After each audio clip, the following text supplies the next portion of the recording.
तर मंडळी आज कामाला जायला थोडा उशीरच झाला होता. तर 5:30 वाजता निघते. 7ची ट्रेन असते. अर्धा तास लागतो चालत जायला आणि बदलापूर रिटर्नच पकडते. कारण की मला बसायला पण भेटतं लवकर गेल्यानंतर. तर आज थोडा जास्तच लेट झाला आणि ट्रेनमध्ये बसल्याच्या नंतर काय 1-1.5 तास तर लागतंच.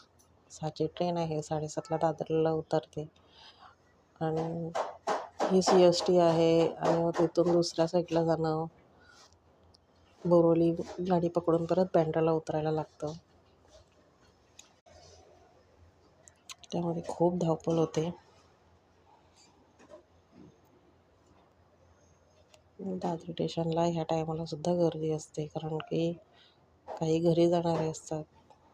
आमची ड्युटी चालू झाली आहे.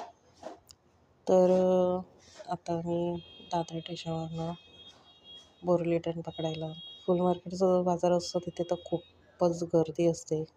पूर्ण त्या ब्रिजवरती चालायला सुद्धा जागा नसते. तर बघू शकता इतकी गर्दी असते ना की ट्रेन पकडायला टायमात उतरल्याच्या नंतरला तर खूपच धावपळ होते.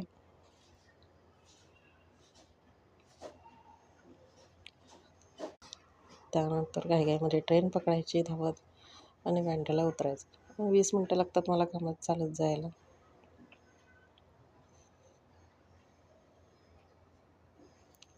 आता इथून सुद्धा चालतच जाणार. आणि हो, मला सबस्क्राईब, लाईक आणि शेअर नक्की करा. कारण की जेवणाच्या सुद्धा व्हिडिओ टाकतच राहते. आता काहीतरी नवीन टाकणारच आहे तर नक्की आणि बेल आयकॉन दाबा म्हणजे तुम्हाला नोटिफिकेशन येत राहील. तर नेक्स्ट ब्लॉगमध्ये भेटू. बाय.